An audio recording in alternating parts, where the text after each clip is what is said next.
Olá, boa noite. Boa noite. Estamos aqui hoje para nossa formação. Hoje um convidado mais que Mais que especial, especial, né? Dom Antônio Augusto.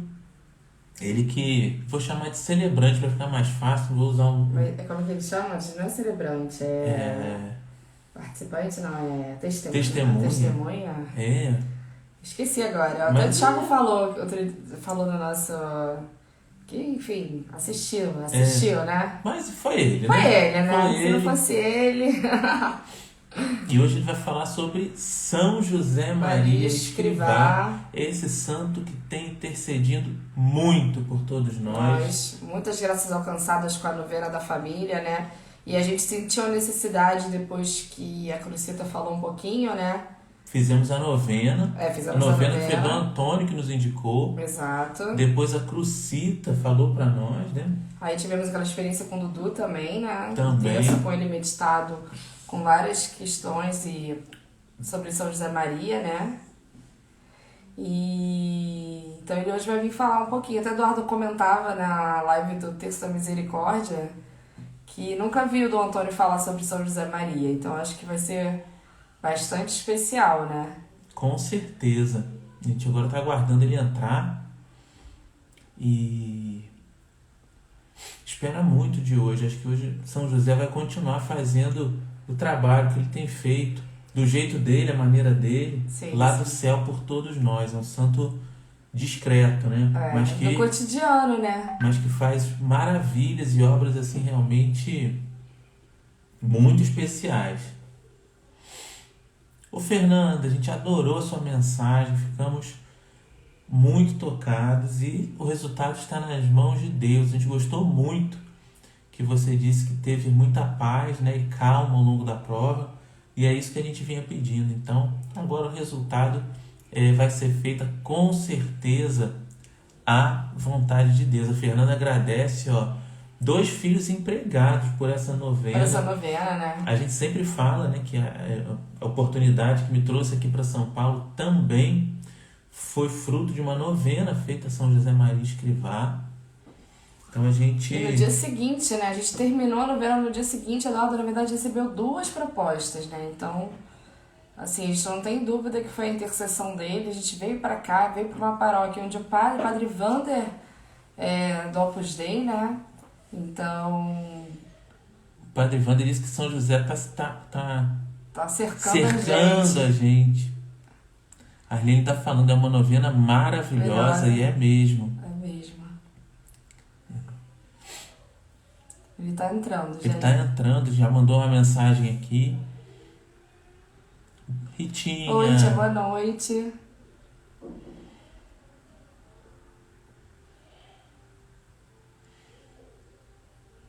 Olá, Érica.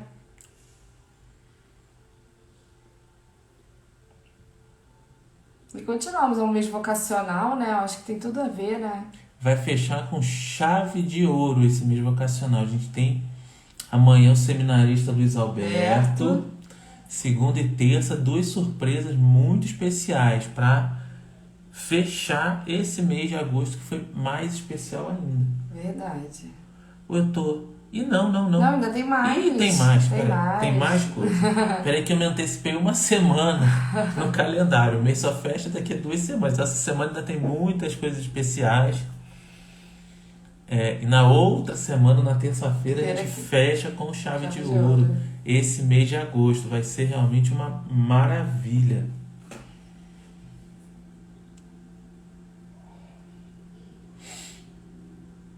Boa noite, tia Eda. Boa noite, Adriane. Amém. Agradece muito a Nossa Senhora. Diz que a saúde não está 100%, mas realmente sempre é tempo de agradecer. De Manaus, a gente fica muito feliz. Com certeza. A gente, essa semana, com a comemoração dos 6 anos do terço, a gente fez o e-book, né?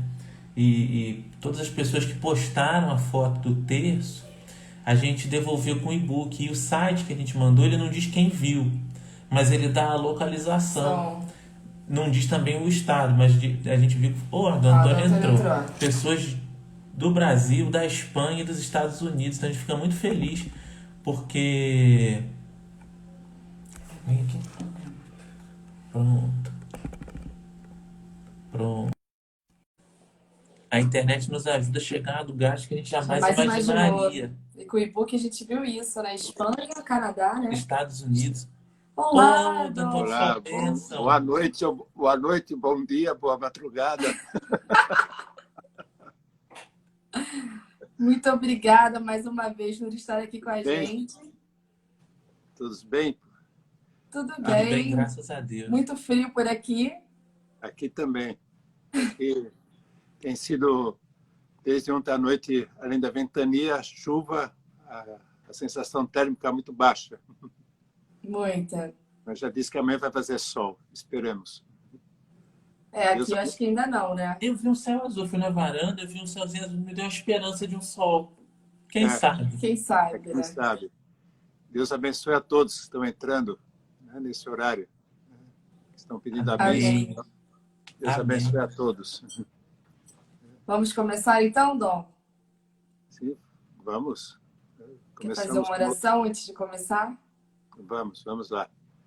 Em nome do Pai, do Filho e do Espírito Santo. Amém. Amém. Pai nosso, que estais no céu, santificado seja o vosso nome. Venha a nós o vosso reino. Seja feita a vossa vontade, assim na terra como no céu. O pão nosso de cada dia nos dai hoje. Perdoai as nossas ofensas, assim como nós perdoamos a quem nos tem ofendido. E não nos deixeis cair em tentação, mas livrai-nos do mal. Amém. Amém. Muito bem. Quantos minutos temos? Temos 50. 40 minutos. Tá bem. 40, tá bom. Ótimo. Então, eu estava pensando nesse tempo que estamos vivendo, que é o mês de agosto, né? E a igreja reservou para cada domingo evidenciar uma vocação dentro do trabalho que ela realiza, né? Começamos pelo primeiro domingo do sacerdote, da pessoa que seja como diácono, como sacerdote, como bispo, tem essa vocação de ser chamado entre os homens, a favor dos homens, né? No domingo seguinte, a vocação do pai, como um alicerce para a sua família. Domingo passado, dia 16, foi a vocação da vida consagrada, religiosos, religiosas, novas comunidades, tantas e tantas instituições dentro da igreja que seguem uma espiritualidade que é assumida a partir de votos públicos conhecidos, reconhecidos pela igreja. E amanhã, dia 23, a igreja, excepcionalmente, como não por ser uma exceção, mas como uma forma de dar um especial relevo à vocação dos leigos. Não é um leigo consagrado, né? Nem um leigo, como dizia a respeito do sacerdote, escolhido entre os leigos para ser colocado a favor dos leigos, a favor de todos os homens, né? Mas o leigo enquanto leigo. E aqui estava folheando um opúsculo que fala dos primeiros cristãos, né? E a primeira frase que o autor desse opúsculo escreveu: "No mundo sem ser do mundo".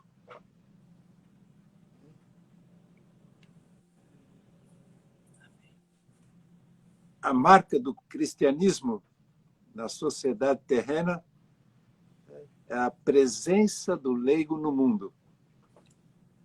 Isso, e é bonito que o autor, que é um historiador, ele vai lá para o século II e traz à nossa consideração uma carta que foi dirigida justamente a um leigo. O nome dele é Dinhoneto, onde se descreve para essa pessoa como é viver o segmento de Jesus Cristo no meio do mundo sem ser do mundo, sem ser mundano, hoje diríamos, né? E parece que as pessoas que eram batizadas tinham muito clara essa sua condição, né? Veja só que bonito o que diz aqui, ó. A atitude cristã não é agressiva ou medrosa. Antes, presença serena. A levedura que age confundida com a massa. Os cristãos, diz essa carta, não se diferenciam dos demais homens pela pátria, pela língua ou pelo modo de viver.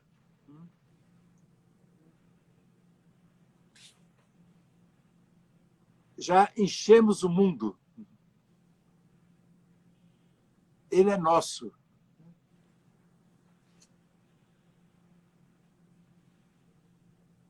Os homens de Deus são sal que mantém unidas sobre a terra todas as sociedades.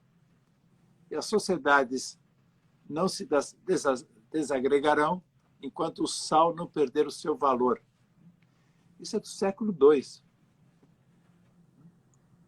E ao longo desses 2018 séculos, passando tantos, mais de 2000 anos, quero dizer, né?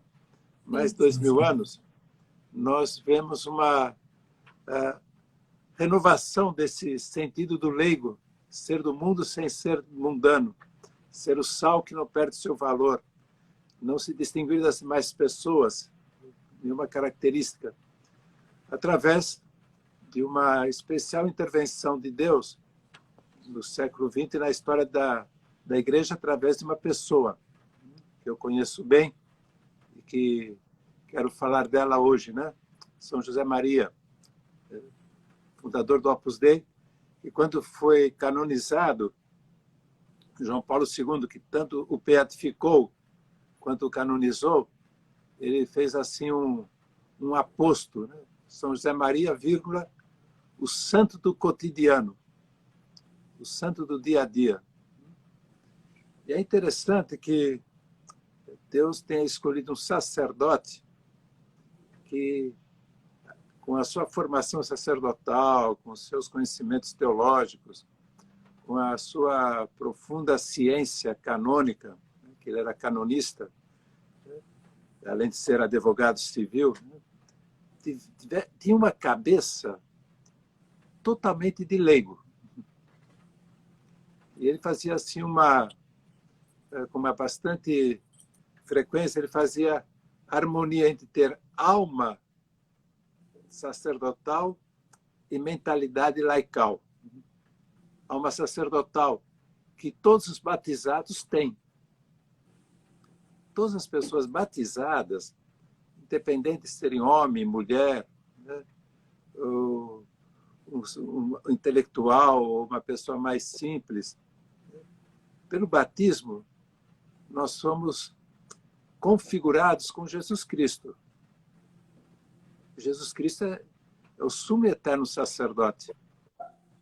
Então, ele tinha muito claro que, sendo um sacerdote, que tinha vivido a sua alma sacerdotal como leigo, até o momento que Deus entrou na vida dele de uma maneira assim muito profunda, e ele viu que Deus lhe pedia alguma coisa, mas não sabia o que era. Então, na época, quando era um rapaz de 17 anos, naquela época, em 1917, 1918, 1919, mais ou menos nessa altura da vida dele, naquela época, se você queria se dedicar a Deus, ou era religiosa ou sacerdote. E o leigo era definido dentro da igreja de uma forma negativa. Aquele que não é padre nem monge. Era uma definição negativa, naquele que não é. E ele, sendo um rapaz muito jovem, que já, como todo jovem, já tinha lá os seus sonhos de profissional, era ser arquiteto. Pessoal, como todo jovem, sonhava com casamento, né? Continuar a família que os seus pais, seus avós haviam constituído. Mas Deus entrou de uma forma tão profunda na vida dele que ele sentiu percebeu que Deus lhe pedia alguma coisa a mais. Não sabendo o que podia ser, e para saber, ele foi entrar para o seminário, e o pai só lhe recomendou que não deixasse de ter também uma profissão civil. Por isso ele fez direito civil ao mesmo tempo que estudava no seminário. Ele é formado tanto no direito civil como depois, já como sacerdote, se formou no direito canônico. Fez sua tese doutoral sobre um tema canônico, né? Mas manteve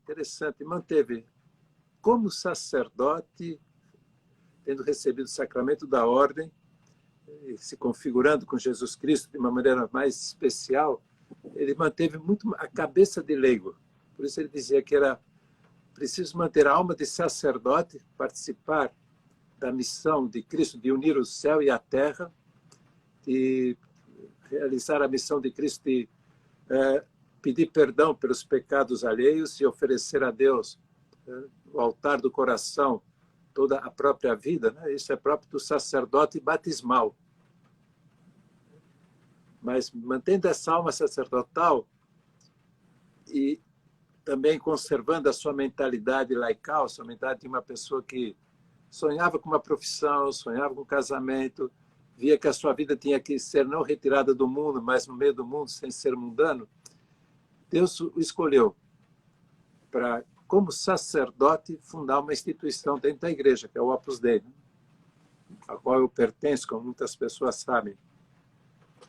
E nessa fundação, ele não quis criar mais uma instituição dentro da igreja para fortalecer a igreja na sua missão. Deus quis dele que colocasse dentro da igreja, no pleno século XX e nos séculos seguintes, o mesmo espírito dos primeiros cristãos. Ser do mundo sem ser mundano. Não distinguir-se das demais pessoas nem pelo modo de vestir-se, nem pelo idioma, nem pela pátria, nem pelas profissões justas e nobres que há em qualquer sociedade, e que fosse, no meio do mundo, o sal da terra, a luz do mundo e o fermento. Porque o leigo, isso São José Maria viveu e ensinou a viver no dia a dia, por isso João Paulo II chamou o santo do cotidiano. O leigo não se define pela sua negatividade, aquele que não é padre, aquela que não é religiosa, mas se distingue especificamente, isso o Opus Dei recorda muito, por identificar-se com Jesus Cristo naqueles seus 30 anos em que ele não fez milagre, ele não fez discurso, ele não se distinguiu de nenhuma das outras pessoas, nem pelo seu modo de ser, o seu modo de vestir, nem pela profissão, que ele, como costuma acontecer, né, há uma certa tendência de os filhos seguirem a mesma profissão que seu pai ou sua mãe, porque aqui, o pai e a mãe, se são bons profissionais, conquistam seus filhos para aquela área de profissão, né? E ele seguiu, como qualquer jovem, naquela altura, falou, bem, o que eu vou realizar profissionalmente? Fazer o que meu pai faz. Meu pai adotivo, ser carpinteiro, né? E era tanta a sua normalidade de vida que quando ele começou a pregar e fazer milagres, as pessoas perguntavam, de onde ele vem essa sabedoria? Não é ele o filho do carpinteiro? Os seus irmãos, suas irmãs, quer dizer, os seus parentes, com os quais ele brincava, com os quais ele cresceu e com os quais fazia o que devia fazer um jovem daquela época, né? Essas pessoas não... Ele não é igual a essas pessoas. De onde vem esse poder dele, né? Então, São José Maria percebeu que Deus não queria que ele fundasse uma instituição para lembrar que temos que rezar, temos que fazer o bem, temos que frequentar os sacramentos, porque isso, qualquer batizado pela sua alma sacerdotal busca essa intimidade com Deus, né? Mas veio mostrar que, ao fundar o Opus Dei, ao Deus escolhê-lo para fundar o Opus Dei, veio mostrar que ser cristão, ser leigo, é identificar-se com Jesus Cristo naqueles seus 30 anos, em Nazaré, uma parte no Egito, e depois em Nazaré, até o momento que Deus, Pai, lhe indicou começar aqueles 3 últimos anos que culminaram, como a gente sabe, no Calvário, na sua morte redentora na cruz, né? Então, São José Maria não veio para mostrar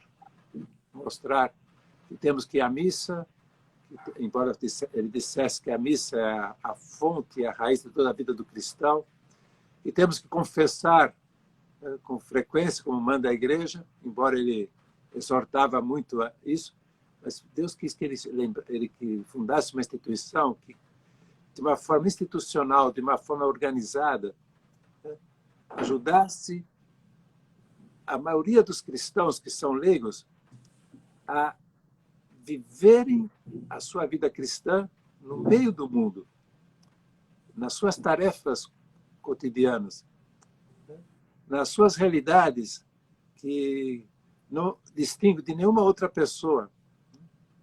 E é justamente o que chamou a atenção em Jesus Cristo, que ele não se distinguia de nenhuma pessoa. Mesmo na sua vida de pregação, de milagres, de ir daqui para lá, né, eles estavam onde qualquer pessoa estava. E isso às vezes causava um certo escândalo, né? Ele ia comer na casa de um pecador público, Zaqueu. Ele tinha que pagar imposto. Isso está claro numa das cenas da vida dele.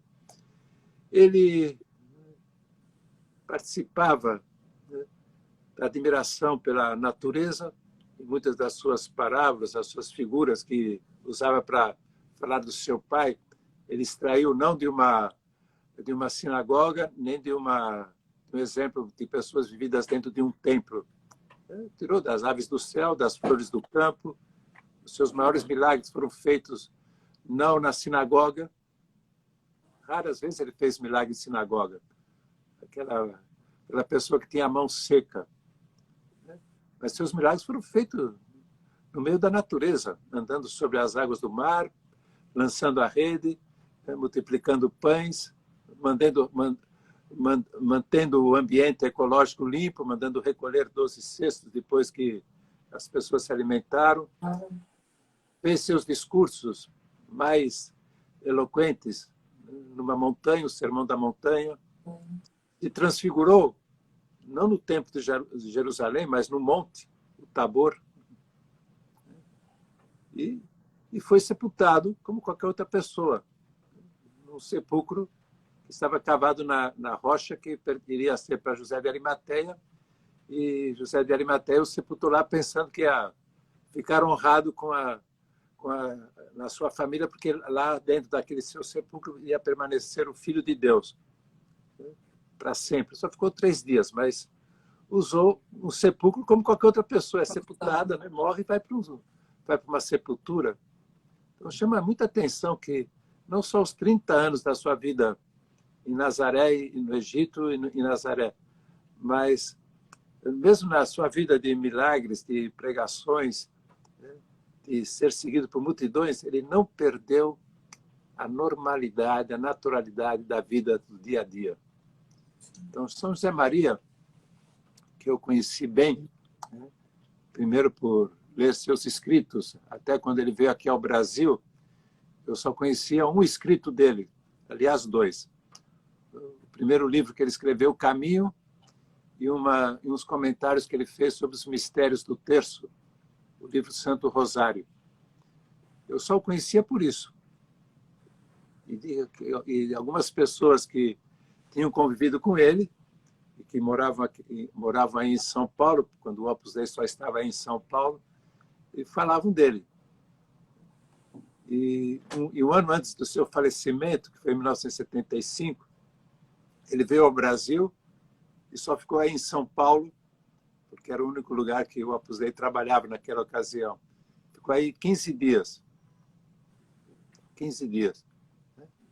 E esses 15 dias eu tive a oportunidade de estar várias vezes com ele, até de uma forma assim muito particular, né? Não várias vezes com ele apenas assistindo as suas palestras, os seus encontros com muitas pessoas, mas tive essa oportunidade, por um pedido que meus pais fizeram de estar com ele pessoalmente, e eu entrei aí de carona, né? E também ficamos 15 minutos conversando, né? Conversando sobre, como ele sempre falava, né? Conversando sobre as situações da família, né? Conversando com meu pai, com a minha mãe, comigo, com meu outro irmão, que também é do Opus Dei. Ficamos 15 minutos. Então, tive a oportunidade assim, de estar muito perto de uma pessoa que Deus, primeiro, escolheu para lembrar que a vida do leigo se identifica com a vida de Jesus Cristo, né, com a sua naturalidade e normalidade de mais um dentro do mundo, sem ser mundano. E ao mesmo tempo, que escolheu para fundar uma instituição para lembrar essa realidade do leigo, que é identificar-se com Cristo, mostrar que, como Cristo mudou o mundo, o papel do leigo, com a sua alma sacerdotal e com a sua mentalidade laical, é a mesma missão, mudar o mundo. Mudar o mundo desde dentro. Religiosos, religiosas, sacerdotes, bispos. Né? Nós vivemos um sacerdócio, né? Que é ministerial.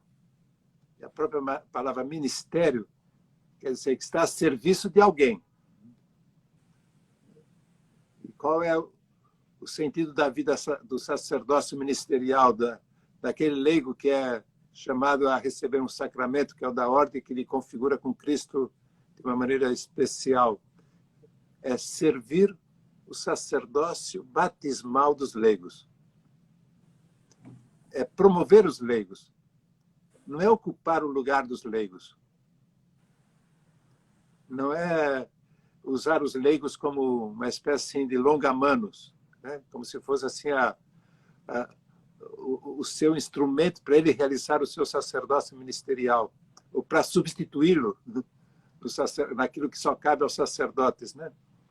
Mas que o papel do sacerdote, por ser ministério, é ajudar os leigos a viver a sua vocação batismal lá onde eles se encontram,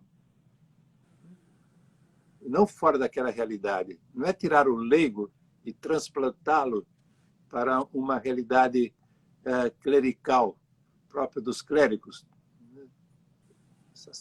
diáconos, padres e bispos. Né? Não é colocar o leigo na igreja como se fosse assim as muletas do padre. Tem que fazer o que o padre manda, né? Tem que ocupar de uma forma assim mimética, imitando o padre, né? Em funções que são exclusivas do padre.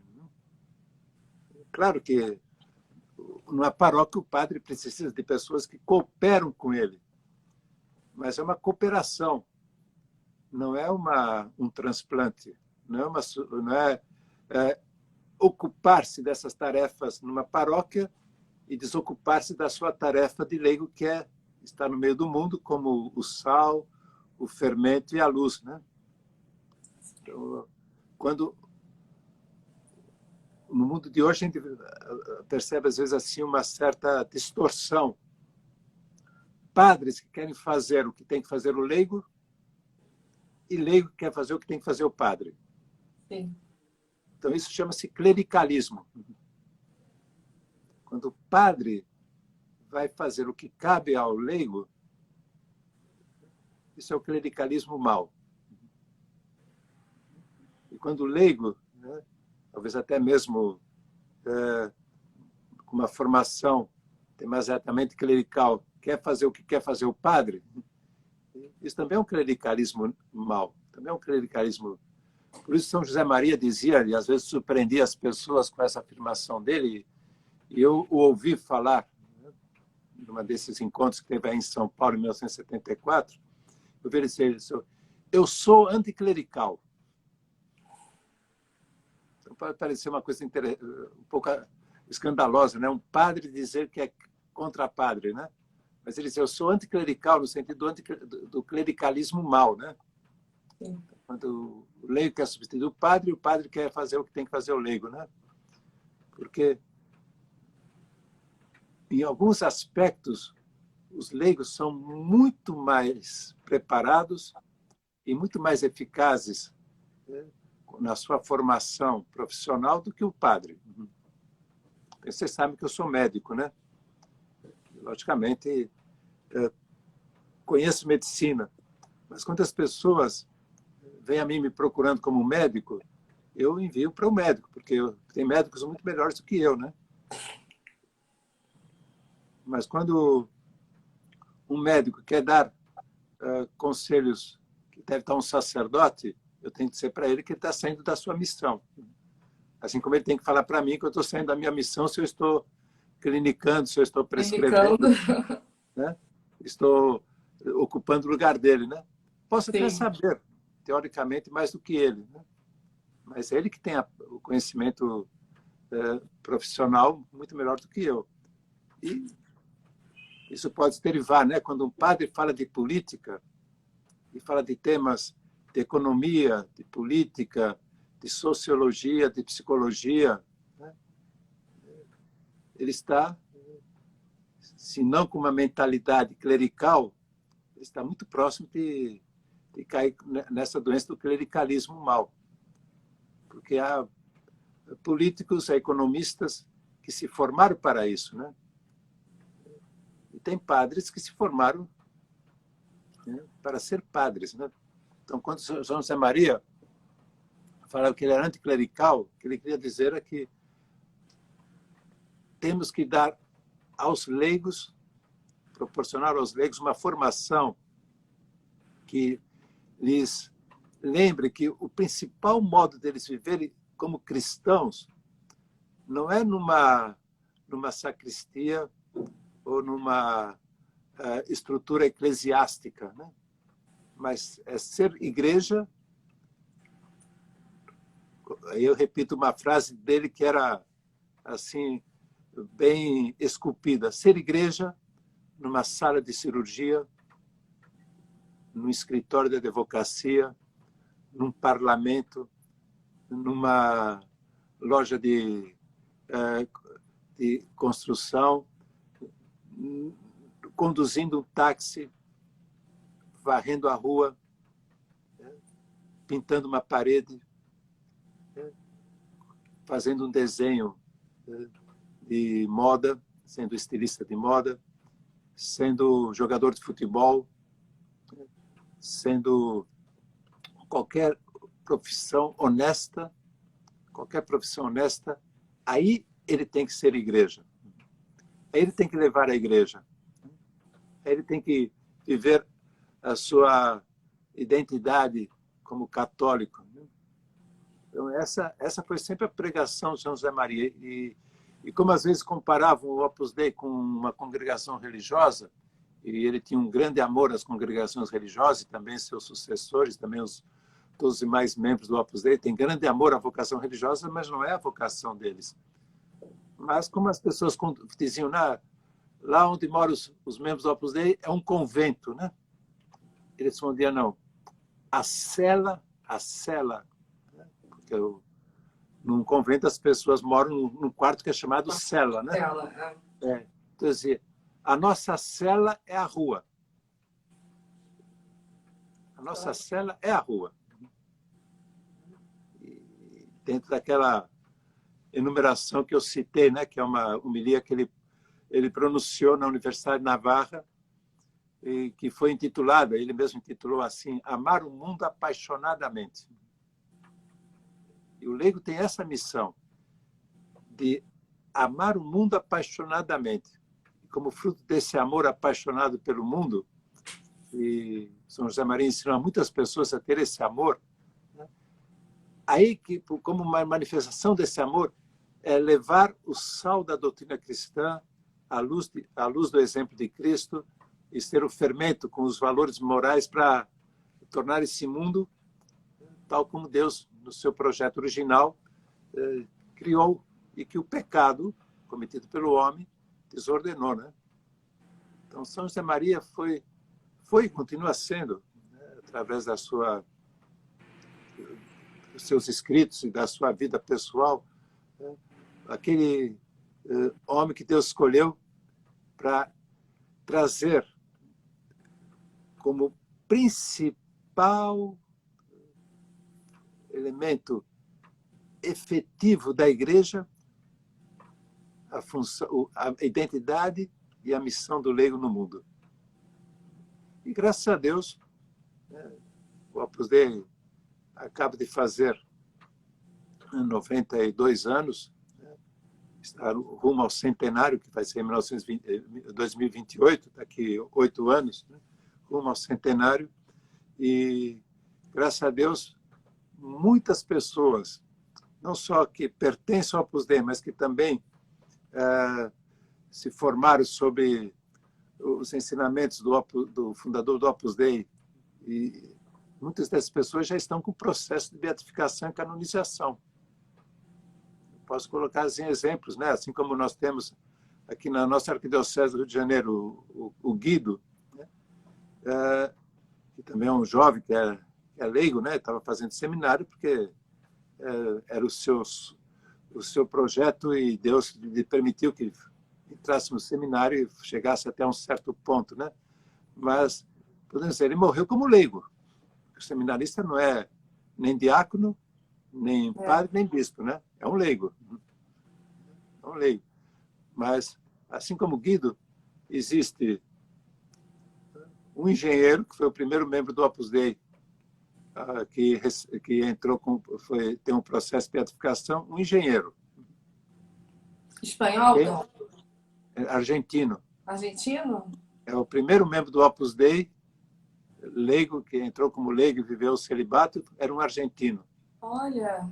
Ele era formado em engenharia ferroviária. Conheceu o Opus Dei já com mais de 30 anos, Isidoro Zorzano.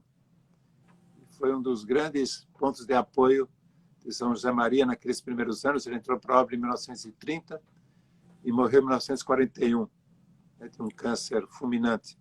E foi um dos grandes apoios do fundador do Opus Dei durante a Guerra Civil Espanhola, porque, sendo argentino, ele podia circular por Madrid, né, e enquanto os padres eram mortos e assassinados, e o São José Maria teve que se esconder por isso, né? Então, tem um engenheiro, tem uma moça chamada Montserrat Graces, que morreu com 17 anos, depois de estar 1 ano e meio no Opus Dei. Morreu de um câncer de osso. Foi beatificada em 2018 uma catedrática de Química, Guadalupe Ortiz de Landázuri. Foi beatificada.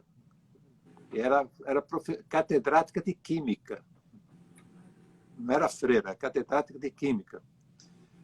O irmão dela, que foi um grande clínico, um grande médico, né, espanhol também, está em processo de beatificação. Eduardo Ortiz de Landázuri, ainda não se concluiu esse processo.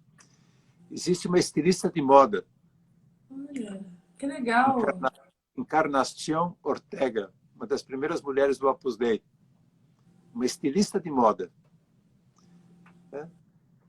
Agora, encerrou-se o processo de beatificação de um engenheiro suíço, que morreu também há uns 20 anos atrás. O processo dele já encerrou a fase diocesana, que foi lá em Zurique. Um casal,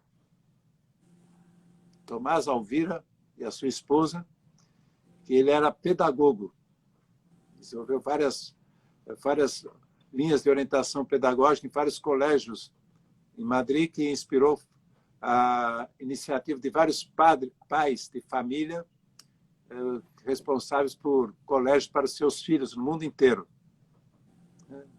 Aí em São Paulo tem alguns, Curitiba, Porto Alegre, Brasília, Belo Horizonte, aqui no Rio de Janeiro já tem 3. Né?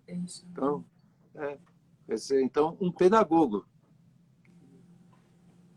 está em processo de beatificação e canonização também, e já está quase encerrando, uma empregada doméstica.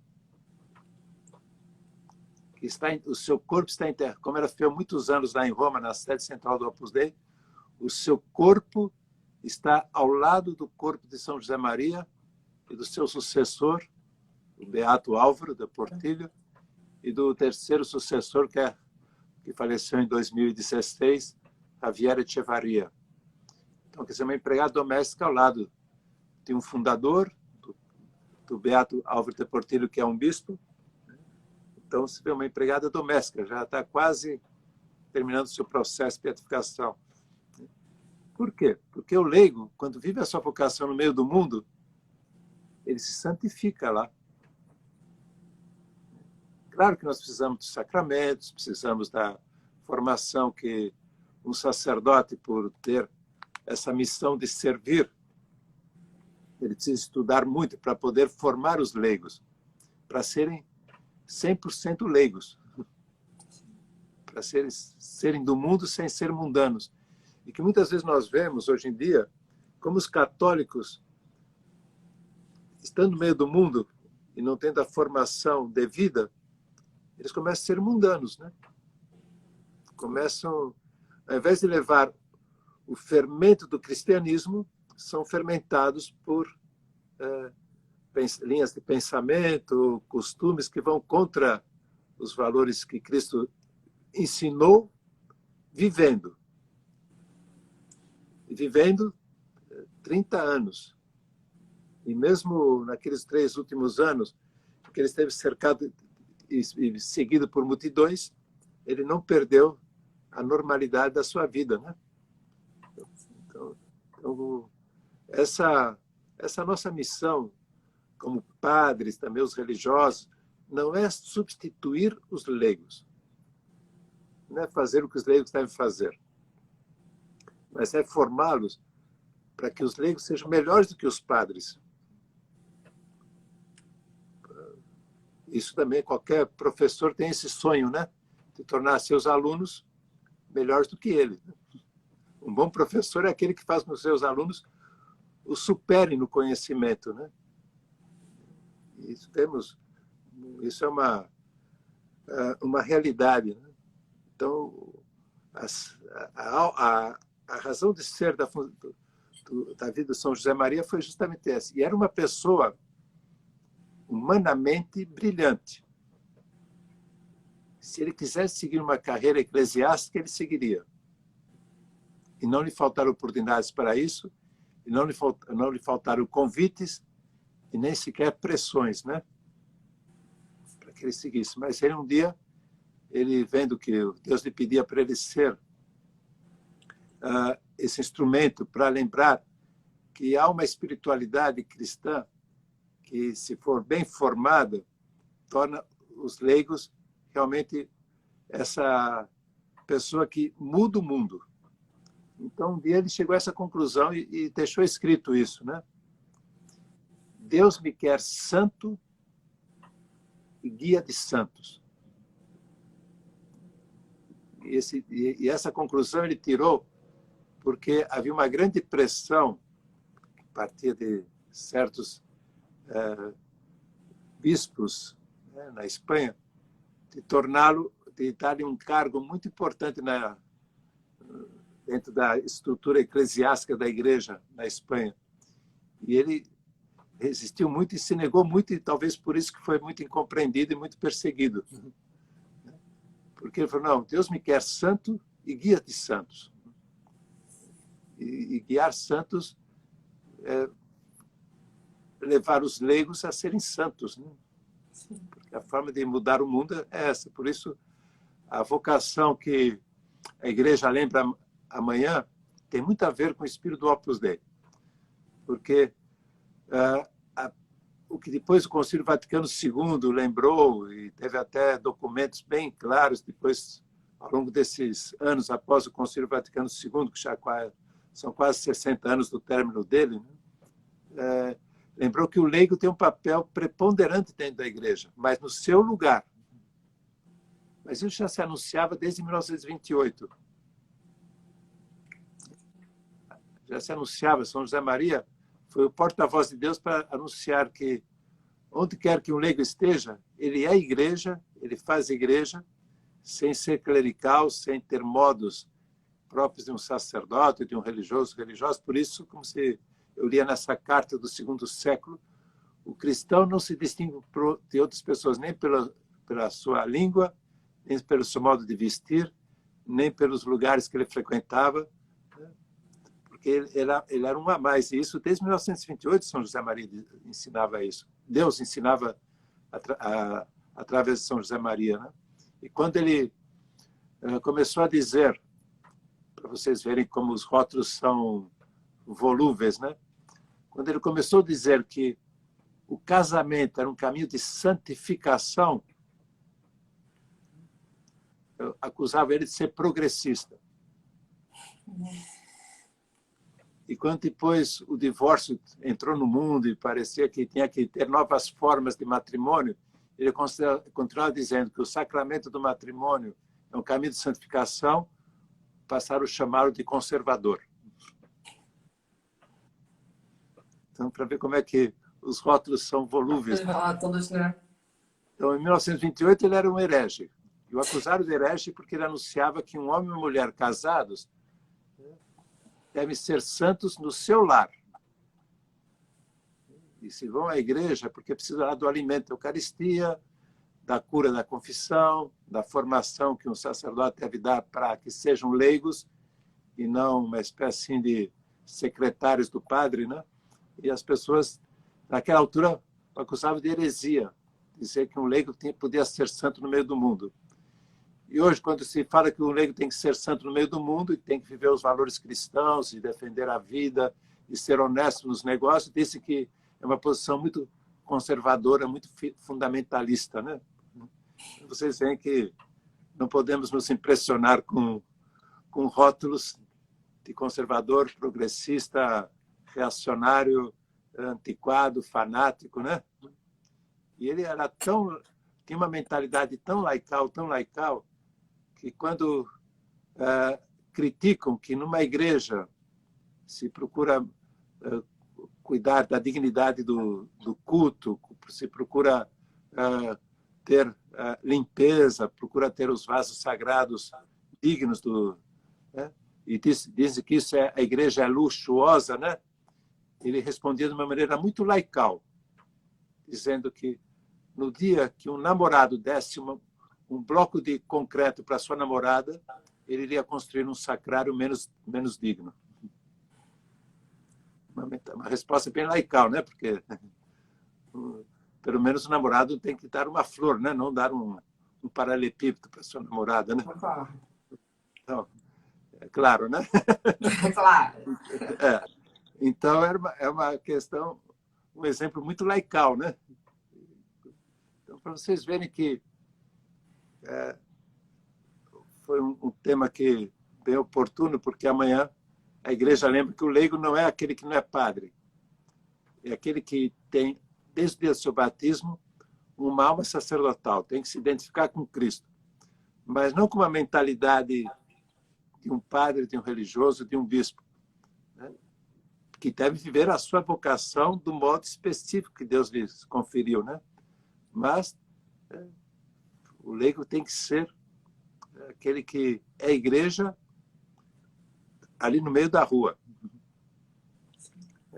Vive os valores cristãos e vive a oração no meio da rua, né? Então, e essa pessoa que veio recordar como viviam os primeiros cristãos, e assim ele se referiu ao Opus Dei. Vocês querem compreender o Opus Dei? Conheçam a vida dos primeiros cristãos. E a vida dos primeiros cristãos, aquela primeira geração que foram discípulos dos apóstolos, alguns até conheceram Jesus Cristo já naqueles 3 últimos anos, nada mais é do que a vida que Jesus, Maria e José levavam em Nazaré, né? Uma vida que ninguém, entre aspas, né? Ninguém dava nada por eles. E quando eles foram para o Egito, né, eram estrangeiros, eram migrantes, né? Sim. Ninguém dava nada por eles. E quando eles voltaram, né, voltaram para a sua vida normal, né? Voltaram para Nazaré. José foi ser carpinteiro e Maria continuou a sua vida de dona de casa, né? E é um exemplo que deve que São José Maria, Deus através de São José Maria, lembrou que é o nosso grande dever defender a identidade e a missão dos leigos, de serem pessoas normais, no sentido não comum, como se entende hoje, né? Nem normal no sentido de seguir uma norma, uma regra, mas normal no sentido de viver a normalidade da vida cristã, que é buscar a identificação com Jesus. E isso, São José Maria foi um exemplo muito vivo, né? E quando alguém dizia para ele, né, em que podemos imitá-lo, ele cortava imediatamente essa pergunta e dizia: vocês não me devem imitar em nada, vocês têm que imitar Jesus Cristo. A mim vocês não têm que imitar, né? E ele dizia que o dia em que ele falasse, que ele não falasse de Jesus Cristo, era um dia perdido. Cabe ao sacerdote falar de Jesus Cristo para que as pessoas conheçam Jesus Cristo, para que possam identificar-se com Jesus Cristo conforme o seu lugar escolhido por Deus, né? E o lugar que mais Deus escolhe, que é o lugar onde as pessoas vivem, que é o mundo, né? O mundo com as suas realidades: família, sofrimento, alegrias, festas, trabalho, as circunstâncias, a pandemia, né? A pandemia, quer dizer, ser santo na pandemia. Não é esperar acabar a pandemia para a gente ser santo. Para ser santo, né? Quando acaba a pandemia, então eu vou viver menos ansioso, menos angustiado. Não é para ser hoje, né?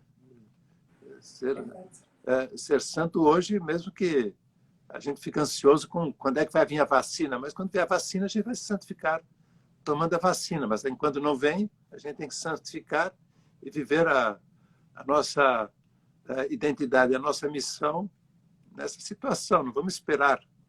Ele chamava isso de uma forma muito engraçada, né? Porque ele era uma pessoa, como falei, com muitas qualidades humanas, entre as quais era um homem muito culto, e ele lia muito, né?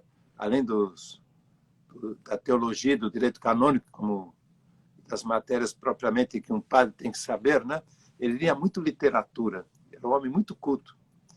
E ele leu uma vez um livro de um escritor francês que criou um personagem chamado Tartarin. E quando ele leu esse livro, ele reforçou a mensagem que Deus queria que ele transmitisse ao mundo. E que conta esse livro, cujo personagem é o Tartarin. Tartarin era uma pessoa que se imaginava caçando leões nos corredores da casa dele. Então ele se vestia como se fosse para um safari. Punha a espingarda no ombro, se vestia com as roupas próprias de uma pessoa que ia lá para as savanas da África para caçar leões. E quando na casa dele não havia senão ratos. Então, São José Maria, ao ler esse livro, ele traz a seguinte conclusão: assim somos nós. Às vezes nós somos como Tartarim, que andamos pela vida procurando o extraordinário, quando a santidade, a felicidade, a realização pessoal está no ordinário, no dia a dia. E muitas vezes a gente sai pela vida caçando leões onde só existem ratos, né? Onde só existem coisas comuns. Então, aí ele, através também da literatura e através dos acontecimentos, né? Ele chegava, via como é que Deus ia reforçando nele essa missão de lembrar que a vida cotidiana, a vida do trabalho, a vida de família, a vida de pandemia, a vida das alegrias, das tristezas, a vida das perdas, das renúncias, essa vida é onde nós temos que nos encontrar com Cristo, e de tal forma que, se nós não encontramos Jesus na vida cotidiana, a gente corre o risco de não encontrá-lo nesses momentos mais especiais, como são os sacramentos, né? E eu me lembro que, quando ele esteve aqui no Brasil, ele ficou só 14 dias. Chegou no dia 22 de maio, que foi justamente... Veja só que, quando eu soube a data do nascimento do Guido, Sim. eu fui imediatamente saber a hora que São José Maria estava passando sobre a cidade de Volta Redonda, onde ele nasceu. Porque ele chegou aqui no Brasil no dia 22 de maio de 1974. Foi o dia que nasceu o Guido. Né? Ele chegou ao Rio de Janeiro, aqui no Galeão, às 18h08, quando o avião pousou na pista. Né? Aí desceu do avião que ele trouxe da Itália e pegou um avião que foi fretado para levá-lo a São Paulo. Então ele passou em cima do Vale do Paraíba, lá em Volta Redonda, mais ou menos umas 19 e pouco. Aí eu perguntei para a mãe do Guido que hora que ele havia nascido. Ele tinha nascido às 16 horas. Quer dizer, ele já tinha nascido e já estava lá no colo da sua mãe, ou no berçário, quando São José Maria passou. Então, Deus às vezes tem essas coincidências, né, com que santos coincidam. Se encontram, não tem jeito. Então, ele ficou aqui de 22 de maio de 74 até 7 de junho de 1974. Aí depois foi para a Argentina, depois foi para o Peru, depois foi para o Equador, né? Depois, como ele se passou mal com a altitude, aí voltou para Roma. Mas nesses 14 dias, né, ele, vivendo em São Paulo, ele percebeu o potencial do brasileiro se realmente vive de verdade a sua vida cristã. E ele, vendo isso, estimulou muito as pessoas que eram do Opus Dei naquela altura para que fizessem a igreja no Brasil e desde o Brasil. Quer dizer, que fosse ajudar especialmente a África e países da Ásia, Japão, China. E hoje tem brasileiros do Opus Dei espalhados por todo o mundo, ajudando a igreja nesses países, né? Ontem mesmo vi um vídeo de um brasileiro que é do Opus Dei, que hoje ele é reitor de uma universidade no Quênia. Olha. Que foi ajudar o trabalho do Opus Dei na Quênia, como tem que, através da sua profissão, ser um bom profissional para oferecer a Deus o trabalho de José na sua carpintaria e de Jesus na sua carpintaria, né? Então tem que ser santo, utilizando como matéria de santificação o seu trabalho profissional. Chegou a ser reitor, era engenheiro, hoje é reitor. Ele fez um vídeo mostrando como a África agora pode ajudar o Brasil em tecnologia. Ele foi para lá ajudar a igreja e agora está vendo como é que Então, São José Maria é essa pessoa que veio recordar a vida de Jesus Cristo, os seus 30 anos em Nazaré, e a vida dos primeiros cristãos. Eles não tinham lá igrejas, paróquias, catedrais, conventos, né? Mas tinham que viver na vida comum, né? E aí fazer a igreja se espalhar como se espalhou a partir da família, a partir do trabalho, a partir das situações de cada um, né? Dá 1 minuto e 10 para terminar. Já terminei. Eu ia falar justamente isso. Que era isso que eu queria transmitir sobre o São José Maria, que a igreja aqui no Brasil, no dia de amanhã, recorda-nos que depois recordar a vocação do padre, a vocação do pai, a vocação das religiosas, da vida consagrada. Amanhã lembra que todos os batizados que não são padres, que não são religiosos, que não têm uma vida consagrada de uma forma canonicamente bem estipulada, né? Essas pessoas são leigos. Então, leigo não é aquele que não é padre, é aquele que é do mundo sem ser mundano. Amém. Porque tem que mudar o mundo, tá bom? Com certeza. Vamos mudar o mundo. Então, eu dou a bênção para não cair tá? Que Deus abençoe para que todos sejam esse sal, essa luz, esse fermento no meio do mundo, e com vocês, Deus, transforma esse mundo, o mundo que vocês vivem. Em nome do Pai, do Filho e do Espírito Santo. Amém. Amém. Muito Muito obrigada, obrigado, Dom. Dom. Uma boa noite.